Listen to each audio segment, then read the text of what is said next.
ভাই চম্পা, সাথে আছে জবা খালা। তাই দেখে এলাকার ছেলে মেয়েরা উতালা হয়েছে মায়ের চোখে জল নাটক দেখবে বলে। সকলকে জানাই সাধু সম্ভাষণ। তোমারি পূজা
লাভ কিছুই নয় দেবীদা।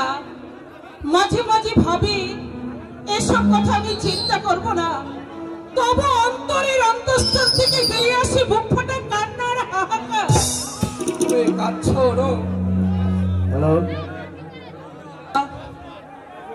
তুমি যদি না থাকতে তাহলে ওই মেয়ের কেউ বিয়ে হতো না, হয়তো আমারই মতো কোনো মাতাল লম্পটের হাতে পড়ে ওর জীবনটাও নষ্ট হয়ে যেত। আমার কাছে আমি বড্ড ক্লান্ত। একদিন প্রচুর দখল গেছে শরীরের উপর দিয়ে, তাছাড়া বয়স তো হলো। ভাগ্নির বিয়ে তো দিলে, এবার নিজে কবে বিয়ে করছো দেবীদা? বিয়ে? হ্যাঁ। এই বয়সে? তুমি কি বলছো? বয়স আমার 50-56 করছি, এই বয়সে বিয়ের কথা ভাবাও যে পাপ। আর শুধু পাপ নয়, একটা মস্ত বড় সামাজিক অপরাধ। বাধাটা ঠিক তোমার বয়সের নয়, কোথায় যে তোমার বাধা তা আমি জানি। জানো? হ্যাঁ। বলো কোথায় বাধা? আমি বলো। তুমি আজও আমাকে বলতে পারোনি দেবীদা, কিন্তু কেন? আমি তো বলেছি অপবিত্র ফুলে কখনো দেবতার অর্ঘ্য সাজানো যায় না, তবু কেন তুমি বুঝতে পারছো না? ভুল, এটা তোমার ভুল। ফুল তো ঘরে অপবিত্র হয় না। ভুল, এটা তোমার সম্পূর্ণ ভুল দেবীদা। ভুল নয়, এটা তোমার মনের কুসংস্কার। দেবীদা, একটা বর্বর পুরুষের হাতে তোমার নারী ধর্ম লাঞ্ছিত হয়েছে, এটা তোমার মধ্যে একটু কোনো সাহায্য না। ইচ্ছায় তুমি তোমার দেহটাকে ওই বড় পশুর হাতে বিলিয়ে দিতে, তাহলে আমিও না দেবীদা করতাম। তুমি বুঝতে পারছো না কেন দেবীদা? বুঝতে পারছি। কোথায় তোমার দ্বিধা তাও আমি জানি।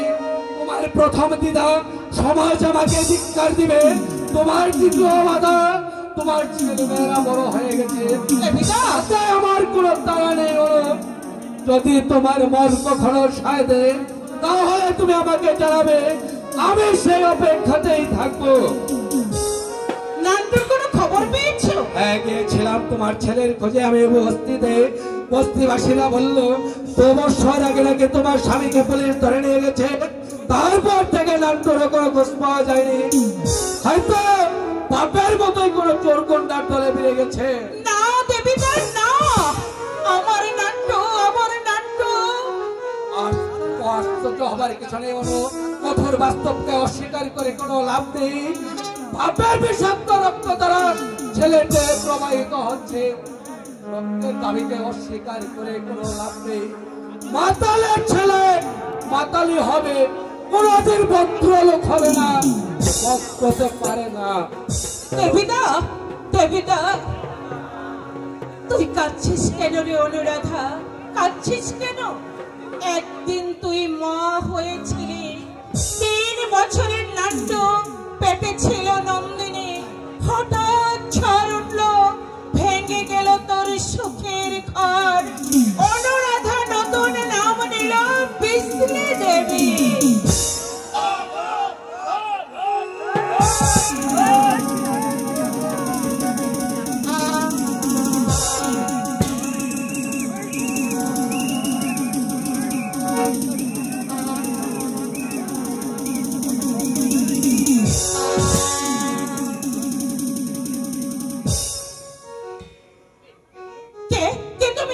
চুপ, চেঁচাবেন না। যা বলছি শুনুন, আমি বড় বিপদের সম্মুখীন হয়েছি। এই মুহূর্তে চাই কি আমার ডানটাই চলে যেতে পারে, তৈরি তৈরি করে একটা জায়গা দেখিয়ে দেখ, আমি লুকিয়ে বলি। দেরি করছেন কেন? যা বলছি শুনুন, তাড়াতাড়ি একটা জায়গা দেখিয়ে দিন। ওই তো ওরা আসছে। ওই রাস্তা দিয়ে চলে যাও, পাশেই আমার রান্নাঘর, ওখানটাই বসো। কে এই ছেলেটা? কিছু অন্যায় করেছে কিনা বুঝতে পারছি না। চেহারা দেখে মনে হয় ভদ্রলোকের সন্তান। কিছু চুরি করেছে কিনা? কোথায় পালাবে দাদু, কোথায় পালাবে? এই বাড়িতে ঢুকতে দেখেছি। কি চান? মার দিতে পারবে? এর তো আগে একটা পকেট মার আপনার বাড়িতে ঢুকেছে। বাড়িটা আমি ইয়ে করবো, মানে সার্চ করবো। আমি হচ্ছি গেরাতলা থানার রসময় ইয়ে বলি, নেশা টেশা করে এসেছেন নাকি? হোয়াট? আমি গেরাতলা থানা বলছি রসময় ইয়ে, আমি ওয়ান্ডারতে নেশা করবো? তাই নয় যদি, তাহলে এই ভোর সন্ধ্যাবেলায় এক ভদ্র মহিলার ঘরে তার বিনা অনুমতিতে প্রবেশ করেছেন কেন? আমি যদি আপনার নামে মিস্টার মুখার্জির কাছে রিপোর্ট করি? মরেছি। আপনার মুখার্জি সাহেবকে চিনেন? হ্যাঁ, বেশ ভালো করে চিনি। ওদের পুলিশ লাইনে আমি শাহজাহান নাটকে জাহানারা করে এসেছি। মরেছি। হ্যাঁ, মিস্টার মুখার্জি শাহজাহান করেছিলেন। আপনি তাহলে সুনাম ধন্য অভিনেত্রী বিজলি দেবী? আমি আপনাকে চিনতে পারিনি। সত্যি অভিনয় করে সেদিন যা জাদু দিচ্ছেন না, সবার আপনারই না। ইচ্ছে করলে আপনি বাড়িটা চার্জ করতে পারেন। কি আপনি বলেন? আপনাকে মিথ্যা কথা বলবেন? নিশ্চয় আমার দেখতে কোথাও ভুলে গেছে। বেটা আপনার সামনে ঢুকতে 5 কেজি পালিয়ে গেছে। ধরতে পারলে বেটাকে বাপের নাম বলে দেব। হ্যাঁ, তবে কোথায় শোনাচ্ছেন? যাবে কোথায়? কানে যখন আছো ধরন তোমাকে পড়তেই হবে। আসছি দিদি, ধরি ম্যাডাম আসছি। আশ্চর্য, চেহারা দেখে মানুষের এতটুকু বোঝার উপায় নেই। এমন সুন্দর চেহারার ছেলেটা নাকি পকেট মার। চলে গেছে বেটা, খুব জোর আপনার বেটা বাঁচিয়ে দিয়েছেন।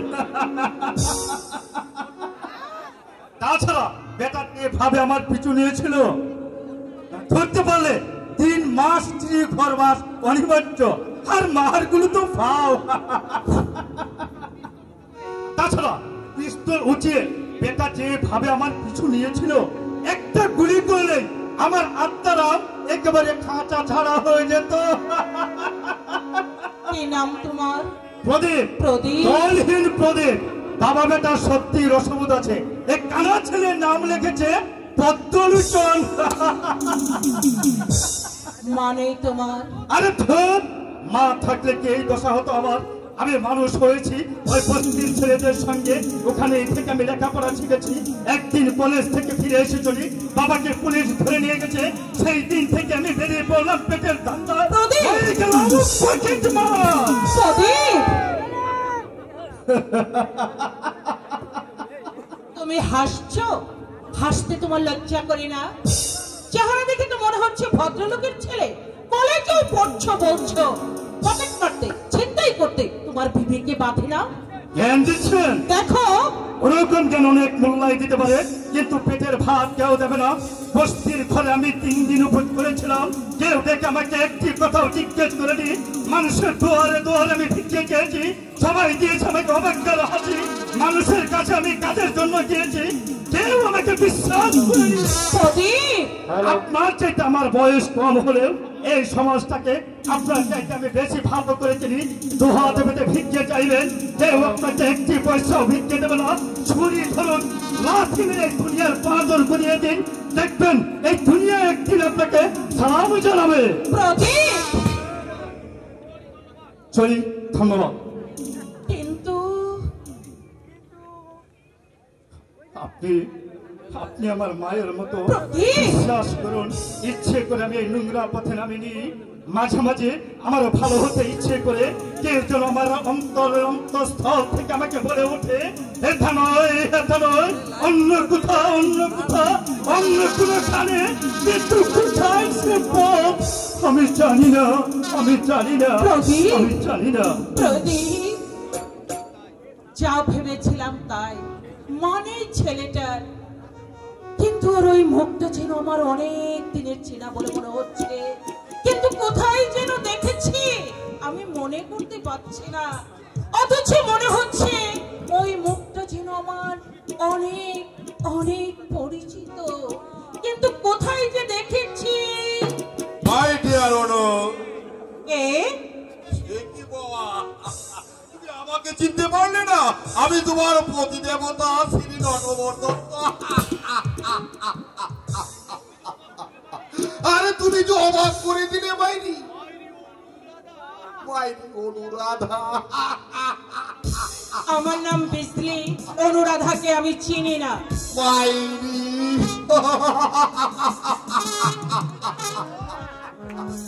কত রঙ্গই তুমি জানো রে বাবা। কখনো তুমি ভারতেশ্বরী সুলতানা রাজিয়া, কখনো সম্রাট নন্দিনী সুলতানা, আবার কখনো মীরাবাই, আবার কখনো বিজলি আসমানের তারা। তোমার রূপের অঙ্গ নেই রে বাবা। কি জন্য এসেছো? আরে বলছি বাবা, বলছি খিদে লেগেছে, যদি সন্দেশ টন্দেশ থাকে। নেই, আর থাকলেও আমি তোমাকে দিতাম না। কি যে বড় মাইরি, মেজাজটা একেবারে খাট্টা হয়।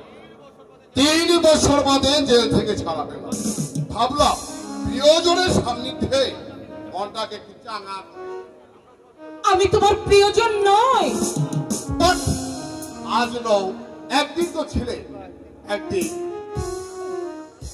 তোমার হাতে হাতে রেখে বলেছিলাম, তং হৃদয়ং মম তদিতং হৃদয়ং তব। সেটা আমার জন্য একটা দুর্ভাগ্য।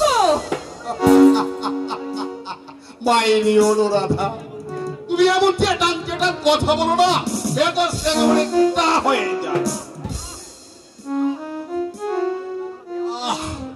দেহটার বইছে না, একটু আরাম করে বসা যাক। না, ওই আসনটাই তুমি বসবে না। ও, তোমার এই আসন বুঝে অপবিত্র হয়ে যাবে? সতী সাবিত্রী, তুমি স্বেচ্ছায় চলে না গেলে পুলিশ ডাকতে আমি বাধ্য হব। তুমি সবাই এমন বেরোসি এমন চেটাং চেটাং কথা বলো না, মেজাজটা একেবারে ঠাট্টা হয়ে যায়। আর আমাকে তুমি পাত্তাই দিচ্ছ না। এত করে বুঝালাম, মেয়েটাকে কোথায় রেখেছো ঠিকানাটা যাও, একবার গিয়ে দেখে আসি। হাজার হোক আমি তো তার জন্মদাতা পিতা। তুমি যাবে কিনা আমি জানতে চাই। অনেক অনেক তুমি জ্বালিয়েছ আমায়, আর আমি সহ্য করবো না। আর কি যে বলো মাইরি, মেজাজটা একেবারে ঠাট্টা হয়ে যায়। জেল থেকে বেরিয়েছি, হাতে একটা পয়সাও। 3টি বছর আমি খুব শান্তিতে ছিলাম, তোমার অত্যাচার আমাকে সহ্য করতে হয়নি। নানটুকে পড়াবার নাম করে প্রতি মাসে 300 করে টাকা নিয়ে যাওনি, বলো নাওনি তুমি? আরে কি আশ্চর্য, বেটাকে তো আমি কলেজে ভর্তি করে দিয়েই ছিলাম। আজ জেল থেকে ছাড়া পেয়ে বস্তিতে গিয়ে দেখি ওখান থেকেও পালিয়েছে হারামজাদা। আমি না হয় জেলে গেছি, তুই কোনো রকমের 3-4টা বছর চালিয়ে নিতে পারলি না? কত দিতে হবে? এই আপাতত 1000 টাকা দিবে। অত টাকা নেই আমার কাছে, সামান্য কিছু দিয়ে দিচ্ছি, তাই নিয়ে চলে যাও। এরপরেও যদি তুমি আমাকে বিরক্ত করতে আসো, তাহলে আমি পুলিশে খবর দিতে বাধ্য হব। মনে রেখো, আমার ধৈর্য কিন্তু সীমাহীন নয়।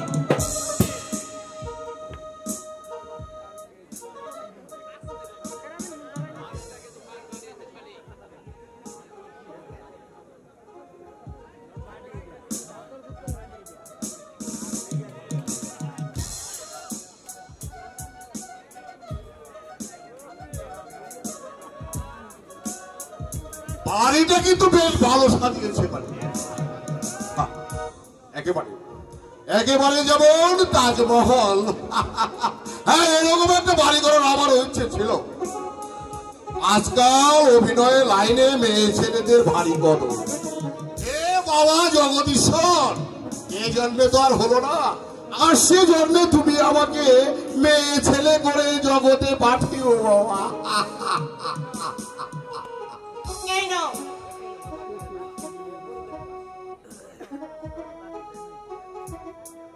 আর কোনদিন তুমি আমার বাড়িতে আসবে না, তাহলে কিন্তু আমি অনর্থকদ হব। আরে মেয়েটাকে কোথায় রেখেছো?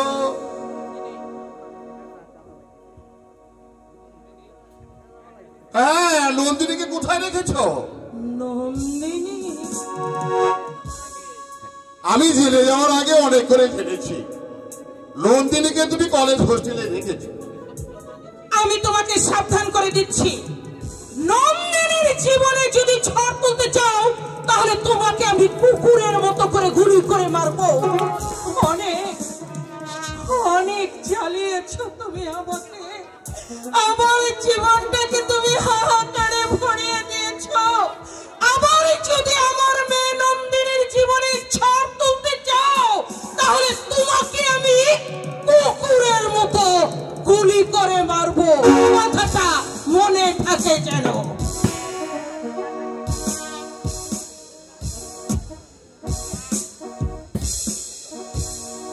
এই যে কয়েকদিন ভালোই চলবে, শাড়ির ভারী দেওয়া, আমিও সারা ফাটা ছেলে দাঁড়া তত্ত্ব। আমার পয়সায় রাস্তার শেয়াল কুকুর পর্যন্ত মদ খেয়েছে। এই তুই আমাকে কি রাম দেখাবি রে ট্রালি? মেয়েটাকে মনে হয় পুরো ছেলের সঙ্গে বিয়ে দিয়েছে। খোঁজ পেলে জামাইয়ের পয়সায় আরাম করে দিনটা কাটানো যেত। ঠিক ঠিক খুঁজে বের করে নেব, ঠিক খুঁজে বের। আমিও সারা ফাটা দত্তের ছেলে নাটা, আমি ঠিক বের করে নেব। হ্যালো, কথা শোনো লক্ষ্মী, কথা শোনো। আরে কথা শোনো না। কে শোনাবে? কে শোনাবে? তুমি 2 বছর তুমি আমার সাথে ভালোবাসার অভিনয় করেছো, কখনো কোনোদিন বুঝতে দাওনি তোমার মা একটা ঘৃণিত অভিনেত্রী, দেওয়াটাই তার মূল দল। কামন্দ পুরুষের মনোরঞ্জন করাই তার একমাত্র পেশা। তুমি বিশ্বাস করো, আমি জানতাম না যে তুমি সব জানতে, সুতরাং জেনে শুনে নেই তুমি আমার সঙ্গে প্রতারণা করেছো। আমি তোমাকে ভালোবাসা উজাড় করে দিয়েছিলাম। মুখটা চলে যাচ্ছে, কি করে যাবি এই লোক সমাজে মুখটা দেখাবো?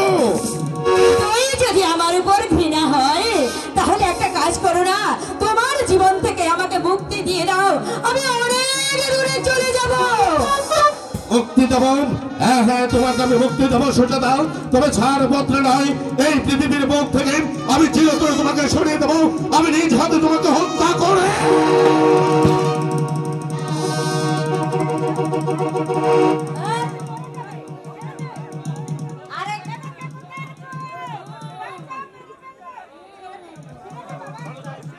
এখান থেকে তোমার কথায় কান দেবার আমার সময় নেই, আমি ওকে খুন করবো।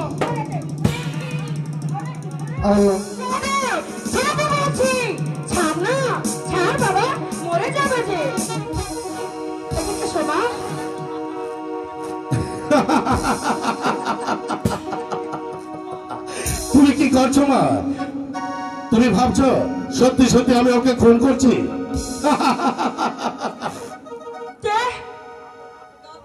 তবে আমরা যে নাটকের মহরাতি ছিলাম মা। নাটক? হ্যাঁ মা। হ্যাঁ মা, আমার লেখা নাটকের নায়ক নায়ক আমরা দুজন, তাই ঘরে বসে রিহার্সাল দিচ্ছিলাম। তুমি ভাবলে সত্যি সত্যি আমি ওকে খুন করছি? তুই যে নাটকের গলা ধরেছিলি, আমি ভাবলাম সত্যি সত্যি তুই নন্দীকে মেরে ফেললি, আর আমি ভাবছিলাম তুই সত্যি নন্দীকে মেরে ফেললি। মাত্র মাস তিনেক হলো তোদের বিয়ে হয়েছে।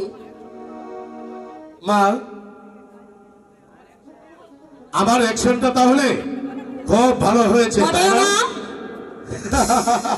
তবে শোনো মা, তুমি এখানে এসে বাধা দিলে এখানে আসবে আমাদের পুরনো চাকর ওই ভৈরব। তারপর ও আমাকে বাড়ি থেকে বেরিয়ে যেতে বলবে, তখন আমি একটা গান গাইব। ঠিক যেন হিন্দি সিনেমার মতো হয়েছে, ওটাই বাস্তব হয়নি। কি আশ্চর্য! কৈফিয়ত দিয়ে তুমি আমাকে সন্তুষ্ট করতে পারবে না। নাটক হচ্ছে জীবনের দর্পণ। ধরো তুমি আমাকে বাড়ি থেকে বেরিয়ে যেতে বলবে, আর তখন আমি গান গাইব। আরে বাবা শোনো, আমি তো আর পেশাদার নাট্যকার নই, এটা আমার প্রথম লেখা নাটক, ভুল ভ্রান্তি তো একটু থাকবে। নন্দিনী, তুমি এক কাজ করো, তুমি বরং মাকে গানটা শুনিয়ে দাও। এখন কি মুড আসবে? আরে বাবা আসবে আসবে, একটু চেষ্টা করলেই মুড এসে যাবে। তুমি তো আবার কলেজে ফাংশনে নাটক করেছো। খোকা যখন বলছে গাও, গাও না বাবা। ঠিক আছে, আমি গাইছি। গাও। বড় ছাদে জাগে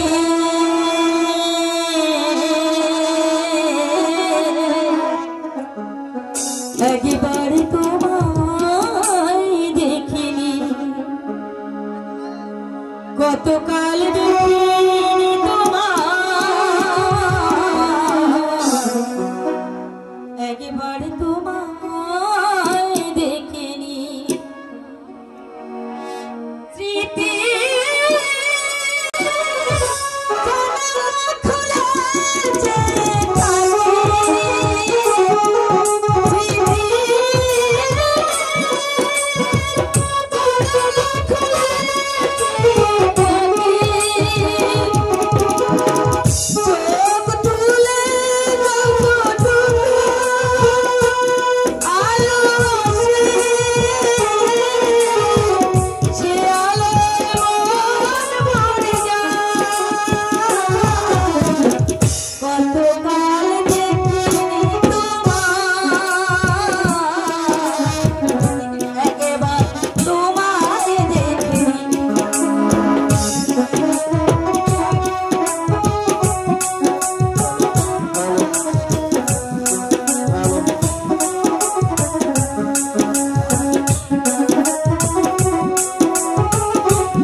নন্দিনীর গান তোমার কেমন লাগলো?